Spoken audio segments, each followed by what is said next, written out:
Hello everyone, आज मैं आपके साथ में हरी प्याज की सूखी सब्जी की रेसिपी शेयर करूंगी जो कि खाने में बहुत ही स्वादिष्ट लगती हैं और बहुत ही जल्दी बन करके रेडी भी हो जाती हैं।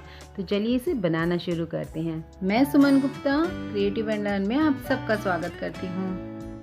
स्प्रिंग अनियन यानी कि हरी प्याज की सब्ज़ी बनाने के लिए यहाँ पे मैंने आधा किलो हरी प्याज ली है और इसे काटने से पहले मैंने धो लिया था क्योंकि इसके अंदर पानी ऑलरेडी बहुत ज़्यादा होता है।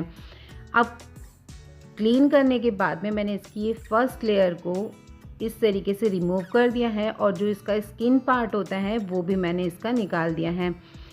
हरी प्याज की सब्ज़ी में ऑलरेडी ही बहुत पानी होता है, इसलिए इसको काटने से पहले धोया जाता है और इसके लीफ पोर्शन में बीच बीच में कहीं कहीं मिट्टी भी होती है, तो इसलिए इसको अच्छे से क्लीन कर ले पहले।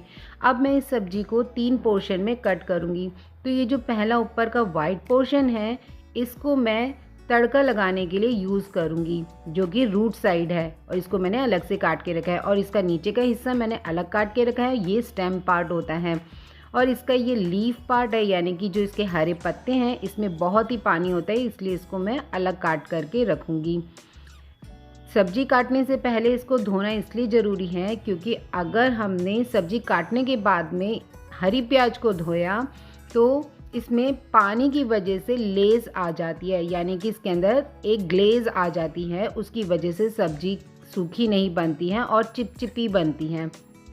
तो आप देख सकते हैं कि किस तरीके से मैं यहाँ पे पहले मैंने इसका रूट पार्ट था यानी कि जो जड़ वाला हिस्सा था, सफ़ेद प्याज जो थी वो मैंने उसको अलग काटा। फिर उसके बाद में मैंने ये स्टेम पार्ट जो है यानी कि जो हरी प्याज का तने वाला हिस्सा होता है उसको मैंने अलग काटा है। इसके अंदर पानी थोड़ा पत्तों के कंपैरिजन में थोड़ा कम होता है और हरी सब्जियां वैसे भी विंटर सीज़न में खाना तो बहुत ही फ़ायदेमंद होती है क्योंकि इस तरीके विंटर सीज़न में बहुत सारी हरी सब्जियां मार्केट में अवेलेबल भी होती हैं। तो यहाँ पर मैंने हरी पत्ती जो थी हरी प्याज की उसको मैंने अलग तरीके से छोटे छोटे कट लगाते हुए सारा काट लिया है। तो यहाँ पे मैंने आधा किलो हरी प्याज ली थी, तो उसको मैंने इसी तरीके से 3 पोर्शन में सारा काट करके रखा है। तो आप देख सकते हैं कि यहाँ पे मैंने सारी प्याज जो है काट ली है। अब इसी के साथ में ही यहाँ पे मैंने पहले से ही 3 मीडियम साइज़ के आलू को स्लाइस करके फ्राई करके रख लिया है, यानी कि भून करके रख लिया है। और आप ये देख सकते हैं हरी प्याज का वाइट पोर्शन अलग है। इसी के साथ में मैंने यहाँ पे लहसुन के 3 लहसुन को बारीक काट करके रखा है और ये इसका सेकंड पार्ट और ये इसका थर्ड पार्ट जो कि यानी कि हरी प्याज के पत्ते हैं। तो चलिए अब इसे आगे बनाने का प्रोसेस स्टार्ट करते हैं। तो यहाँ पे मैंने अब गैस ऑन कर ली है और जिस कढ़ाई में मैंने पहले आलूओं को फ्राई करके रखा था उसी कढ़ाई में ही मैं अब ये यहाँ पे तड़का लगाऊंगी। 3 मीडियम आलूओं को भूनने के लिए यहाँ पर मैंने 2 टेबलस्पून ऑयल का इस्तेमाल किया था। अब इस बचे हुए तेल में ही तड़का लगाना है। तो यहाँ पे तेल काफ़ी अच्छे से गर्म हो गया है। अब इसके अंदर मैंने 1/4 छोटा चम्मच हींग डाला है, साथ ही इसके अंदर आधा छोटा चम्मच जीरा और 1/4 छोटा चम्मच काली सरसों डाली है। अब जैसे ही ये यहाँ पर भुन गया है इसी के साथ में मैंने यहाँ पर बारीक कटा हुआ 3 लहसुन की कली डाली है। इससे लहसुन का स्वाद भी बहुत अच्छा आता है और सब्जी में लहसुन की महक भी नहीं रहती है। अब इसी के साथ में ही मैं हरी प्याज का फर्स्ट पार्ट यानी कि रूट पार्ट जो है वो डाल करके इसको अच्छे से गोल्डन ब्राउन होने तक भूनूंगी। तो यहाँ पर मैंने फ्लेम को हाई पर ही रखा हुआ है। इस तरीके से ये प्याज का हरी प्याज में जितना भी पानी होता है वो धीरे धीरे इवेपोरेट होता जाता है और हरी प्याज की सब्ज़ी काफ़ी सूखी बन करके रेडी होती है और बहुत ही जल्दी। तो यहाँ पे प्याज जैसे ही भुन गया तो मैंने इसके अंदर 1 छोटा चम्मच स्वाद अनुसार नमक, आधा छोटा चम्मच हल्दी और आधा छोटा चम्मच लाल पिसी मिर्च डाली है। इससे सब्जी में रंग और स्वाद भी बहुत अच्छा आता है और मसाले भी काफ़ी अच्छे से पक जाते हैं। तो मसाले प्याज के साथ पकाने के लिए यहाँ पे मैंने 10 सेकंड तक ही हाई फ्लेम पर इसे भूना है और इसी के साथ में मैंने 3 क्रश टमाटर को भी डाल दिया है। टमाटर मैंने मीडियम साइज़ के लिए थे।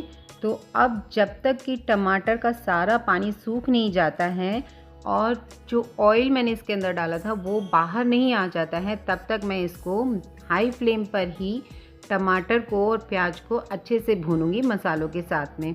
तो इसे भूनने में ज़्यादा से ज़्यादा सिर्फ 5 मिनट लगेंगे और आप देखेंगे कि काफ़ी ऑयल जो है वो ऊपर अच्छे से आ गया होगा।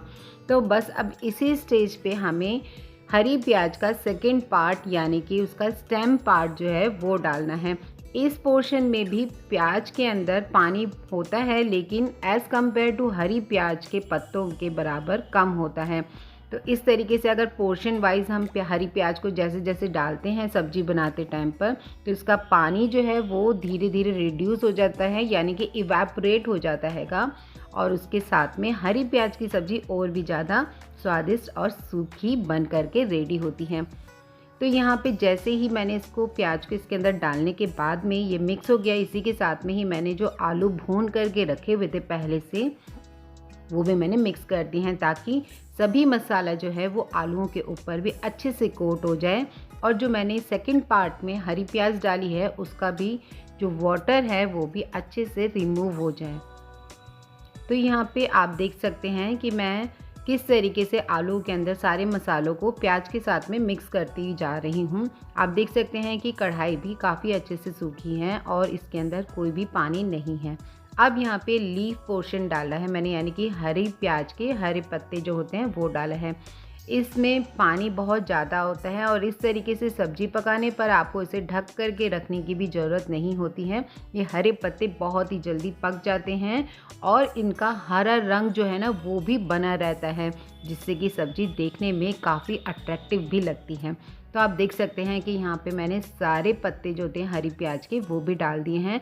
अब बस मैं इसको हाई फ्लेम पर 5 मिनट के लिए इसी तरीके से पलटते हुए इसे अच्छे से भून लूँगी और देखेंगे कि आप धीरे धीरे इसका सारा वाटर जो है वो इवेपोरेट हो चुका है और ये सब्ज़ी काफ़ी सूखी बनी है। तो देखा ना कि सिर्फ 10 मिनट के अंदर आप ये हरी प्याज की सब्ज़ी बहुत ही कम समय में बना करके रेडी कर सकते हैं। और मॉर्निंग में लंच पैक करके देना हो या लंच टाइम पर इसे बना करके रखना हो या डिनर टाइम पर इसे सर्व करना हो, तो ये एक बेस्ट ऑप्शन भी बन जाता है। आप देख सकते हैं कि इसका कलर भी कितना अच्छा आया है और हरा रंग भी जो है हरी प्याज का वो भी बरकरार है। और कोई भी जब इस तरीके की सब्ज़ी रोटी के साथ खाएगा ना, तो उसे पता ही नहीं चलेगा कि कब वो 3 से 4 रोटी खा गया है और सब्ज़ी खाने में बहुत ही स्वादिष्ट भी लगती है। तो स्वस्थ रहें, खुश रहें, like, share and subscribe my channel.